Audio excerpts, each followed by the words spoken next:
What is going on, everyone? Dustin Combs, Humbling Elevations, and I'm bringing you another new video, and this one is going to be a little bit different than usual.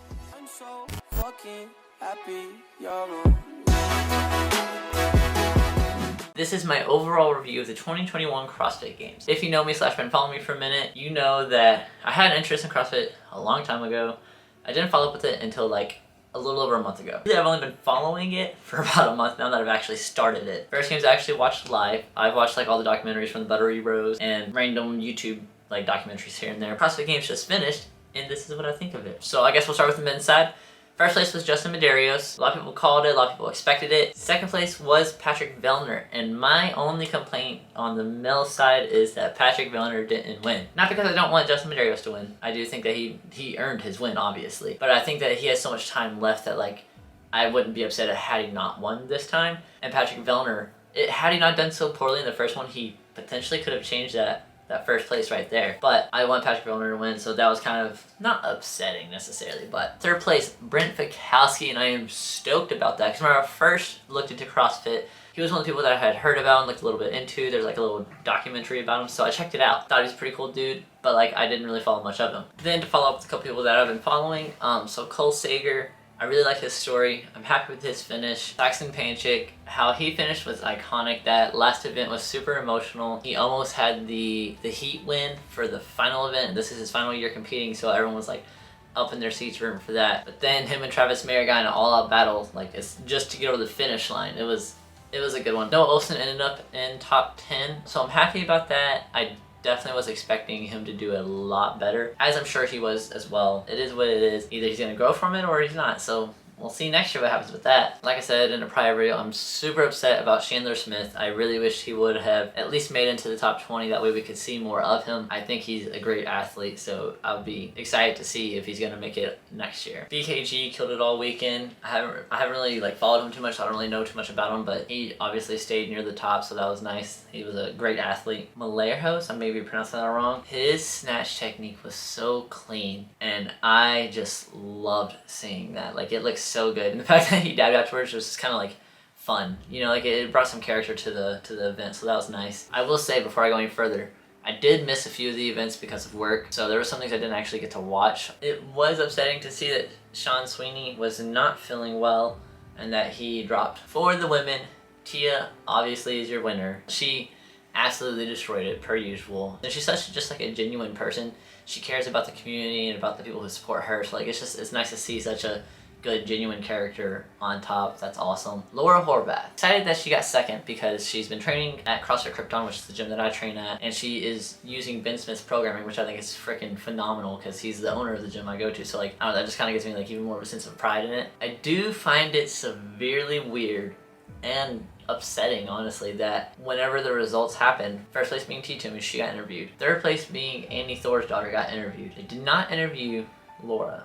I just found that kind of weird. They've done first and third, but not second. And like, they kind of basically just like, oh, good job, Laura, you know? And then also Dave Castro made some post saying that she's like flying under the radar and not really someone who's ever been looked out for. So I don't know, that was kind of weird, you know what I'm saying? That didn't really sit right with me. As I said, for third place, we had Annie Thor's daughter, and that was everything to see her make podium. She's a new mother, which is iconic for her to be up there. She won twice already, like the entire games twice, in 2011 and 2012. So that was awesome to see her podium again. She wasn't planning on competing. She didn't think she was ready for it. Her grandmother passed away on Friday during the games, so that was, I'm sure, I couldn't imagine what that would really feel like. Hearts out to her. Hope she is doing okay. Kristen Holt came in fourth, which going into the final event, she was tied for third with Annie, so like that battle right there was so good. It was Haley Adams struggled a little bit with the overall games. I feel like she got in her head pretty frequently. She's a great athlete, like there's no denying that. So I don't know, I hope that she just looks at this as kind of like I hope she brushes it off, you know what I'm saying? Because we all know that she can do better than what she done. So she has it in her.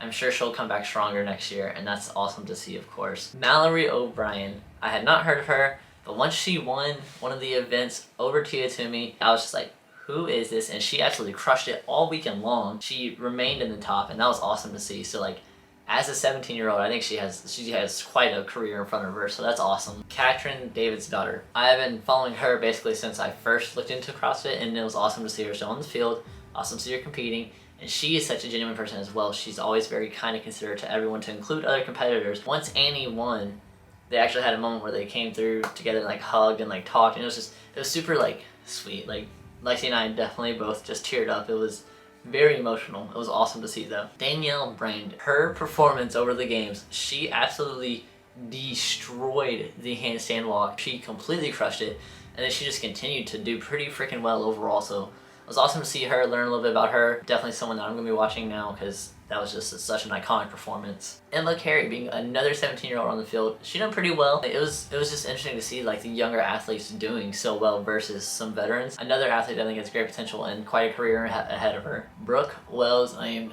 super disappointed about. Her having an injury is severely unfortunate, and it just sucks. I hope she heals quickly.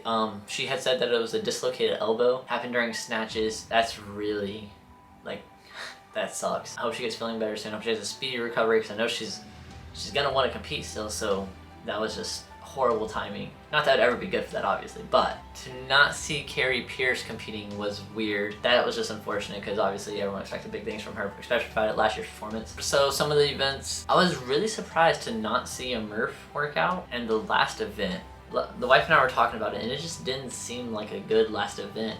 Like, it wasn't really like gritty, battle, exciting, like keep you on the edge of your seat the entire time. Like, yeah, there was moments, obviously, like Mirror versus Saxon, like that was good. That was like, oh, like, is Saxon about to get, oh no he doesn't, you know, that was good. And then obviously Annie Thor's daughter, she kept us on our seats. The event itself, I was not impressed with. I definitely think they could have picked a better last event. I don't know. It was a good program-wise, but I don't think placement. I don't think it should have been the final event to end the games. The Yoke Carry, I loved hearing them say that the demo team could not do it in less than 3 rounds, and then they all just destroyed it. Awesome to see them exceeding what was expected of them, which, like, obviously it's going to happen. They're games athletes, and they're phenomenal, but that was just awesome to hear and see. So for sure, one of my favorite events that I've seen. I'm super upset I did not see the sprint. I will be watching it back, but I heard it was on edge, and like I heard like Brooke completely destroyed it. And hearing Malarios, I may have said that wrong, but I'm pretty sure he won that event. Like I said, I didn't see that, so I'm sure I would have been like, oh dang, like watching him from that point on. So that's awesome to hear that he done that as well. He seems like a genuine dude, seems very thankful and grateful, and that's, we love to see that in the community. I didn't see pig flips. Bummed about that, because that would have been an interesting one to watch. The toes to bar and run. So it was 30 toes to bar, mile and a half, 30 toes to bar, mile and a half, 30 toes to bar, followed by a sprint down. I think that one was really good. It took a lot of turns here and there, like all over. You kind of like expected, like Samantha Briggs was leading, last second, not leading. And that one was a good fight. That was a really good fight. And with it being like a little bit longer, it was interesting to watch how some people paced themselves, some people didn't, and how like it really changed the game throughout. I'm not sure if they've done a CrossFit total, but it may have been one of the events that I missed, so that would be severely unfortunate if I did miss it. I always love a good ladder. Those are always cool to watch. The handstand walk was probably my favorite event, just because I enjoy handstands. I think that's always super sick. Seeing freestanding handstand push-ups was kind of cool. I enjoy the gymnastics-y side more, because I obviously have a prior background with cheerleading and parkour, so that kind of sort of throws me into that category as well. So it was super cool seeing that. Overall, I think it was pretty good games. Like I said, y'all know how I feel about the results. So here's to next year, and one day I'll be challenging them up there, so we'll see what happens there. I hope you guys enjoyed this video. If you did, make sure you leave a comment and like this video. Make sure you subscribe for future videos to come. And as always, hope you guys have a wonderful day. Take care of yourself. Much love. Peace. I'm so fucking happy you're